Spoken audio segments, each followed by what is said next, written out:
Tears of the Kingdom has been out for a few months now, and while the game is absolutely massive, many are looking to the future hoping Nintendo will follow up with DLC, much like they did with Breath of the Wild. Well, today I want to check out the top community DLC asks, first going through what you want, picking out some common themes, then I'm going to run through what I think would be a good candidate for DLC in the Legend of Zelda Tears of the Kingdom. Breath of the Wild released 2 DLC packs, the first on June the 30th and the second on December the 8th, 2017. Well, the first DLC released just over 3 months after Breath of the Wild released in early March 2017, and with that in mind, I'm really hopeful Nintendo will soon announce DLC plans for Tears of the Kingdom, and ideally release them in the not too distant future. But before I go into some detail about what I would like to see from Tears of the Kingdom DLC, I put a call out to find out what you want from DLC, so let's go through that first.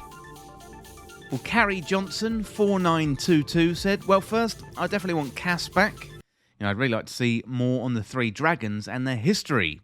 Also, I'd like to have some quest involving rebuilding Hyrule, more on how Tears of the Kingdom connects with Breath of the Wild, and possibly more where the Zonai were in the sky, like how big of a population they were. We've only seen Rauru and Mineru. Were there loads more at one point, or was it just a small population? I know it's asking for a lot, but I'd really love to see the Minish. The concept art from Breath of the Wild for Shrinkable Link would have been my favourite thing to put in the game. So I hope one of these comes in the DLC. Well, thank you, Carrie, and there's quite a lot there. I do like the idea about more of the history of the dragons and where they came from. Given swallowing a sacred stone turns you into a dragon, are the other dragons that fly around in Hyrule other Hylians or maybe even Zonai who swallowed stones, and who were they? I definitely agree about the Zonai. I would love to see more about them, and you are right, we only got to see Rauru and Mineru. It'd be really good to go back, at the height of the Zonai tribe, and it'd be really great to see them building the constructs and also the process there as well. As for the Minish, I would 100% love to see that concept being brought into the game. Well, next up we got Twix Lord 8644, so explanation behind the origin of Dinral, Farosh and Nadra. Also, the origin of Tears of the Kingdom Ganondorf would be nice. For example, the reason he's evil, how he came to power, as well as the influence of the younger twin rover, the Koume and Kotake. So there we've got another ask for the origin of the dragon, so that does appear to be a popular topic amongst the community. Also, more about Ganondorf's origin. I really like this idea. So when we're introduced to Ganondorf in Tears of the Kingdom, he's already evil, and we don't really know why. Ganondorf is one of the best characters in the game, so I'd love to see more. Plus, it's always great to have more Matt Mercer in the game. Of course, he is the voice actor behind Ganondorf in Tears of the Kingdom. Next up, we got Mickle the Pickle 8241. And Mickle says, champions back in Tears of the Kingdom. I see a quest after you finish each respective part of the regional phenomenon. You see a glowing light. You see that respective sage. Go to that light in a new set of Sky Islands where you can see the champions again. Pass their abilities onto the sages for us to use. After, so you can interact with the spirits in their group of Sky Islands. Probably not happening, but I do like to dream. Also, I'd like to see some backstory to Ganondorf with Twin Rover and the Sage of Lightning. Well, thank you, Mickle the Pickle, and also very good name there as well.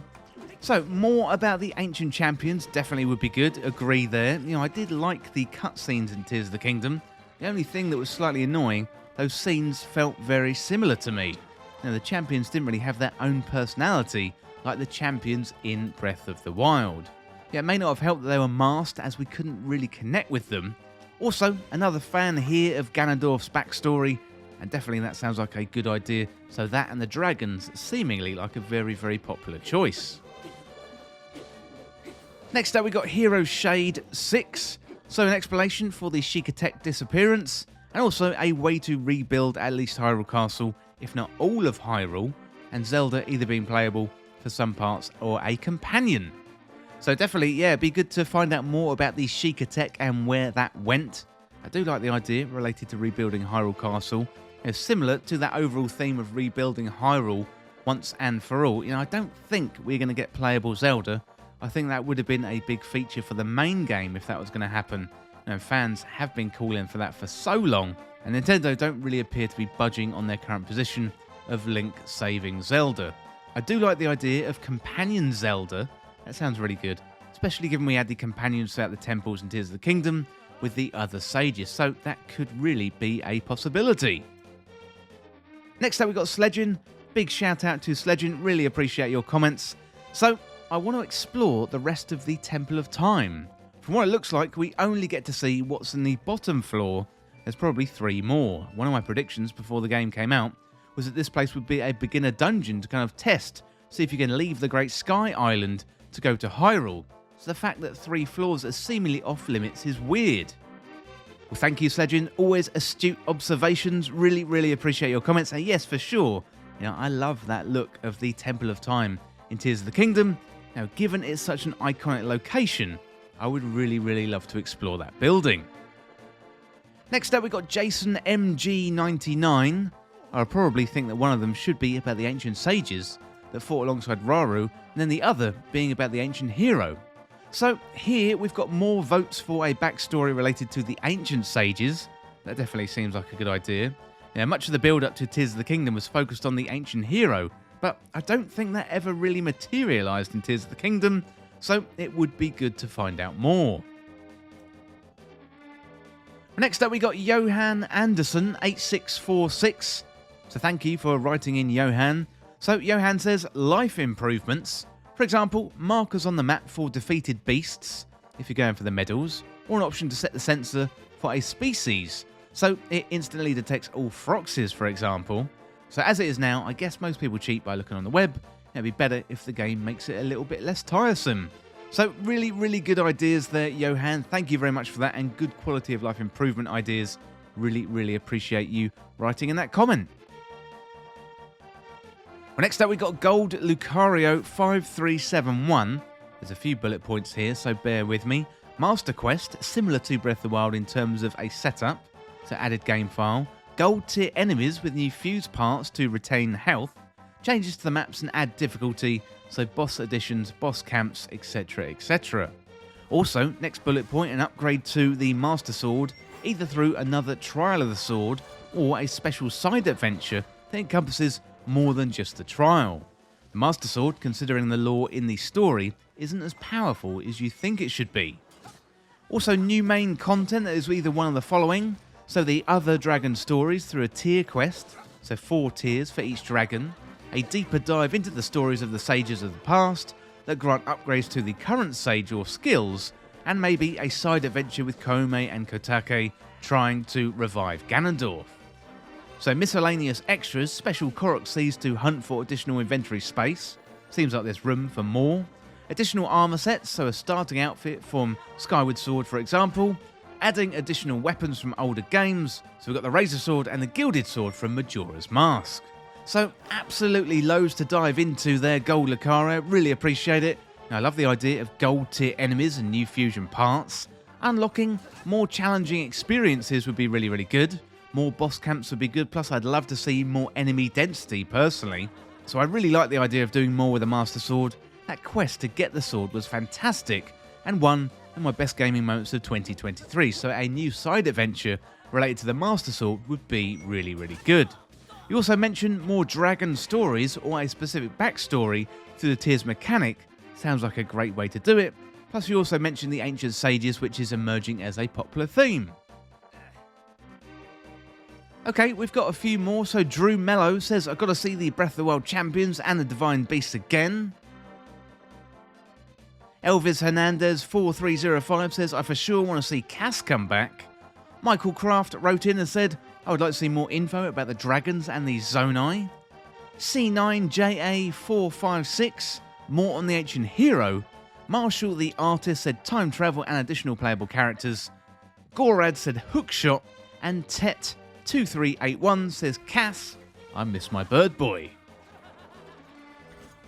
Well, thank you everybody for writing in with your requests for DLC for Tears of the Kingdom. Really, really appreciate you writing in. But looking at all the requests, I think the Dragon's Lore or backstory comes out top as the most requested topic for the DLC.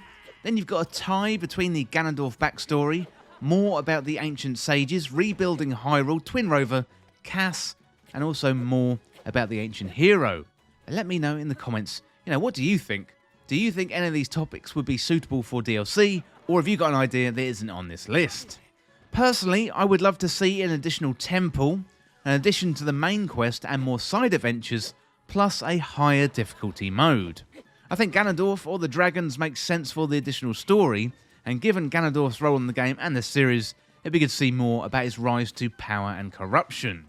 Rebuilding Hyrule feels like a good side adventure which could be weaved across Hyrule, and if we're going to get another temple, I'd love to see Princess Zelda fighting alongside Link. I doubt we're going to get a playable Zelda, but fighting alongside Zelda, well, that would be good enough for me. Well, that is it for this look at what we want from the Legend of Zelda Tears of the Kingdom DLC. Let me know in the comments what you want to see, whether you agree with this list or you want to see something completely new. Well, as always, thank you so much for watching or for listening, and for more Legend of Zelda content like this, you can hit that subscribe button down below and subscribe to Triforce Times. Or you can hit me up on Twitter or X at Triforce Times. Well, if you enjoyed this video or found it useful, liking and sharing the video would really help me out. Otherwise, you can check out all the other videos on the channel. Well, thanks again, and I'll see you soon.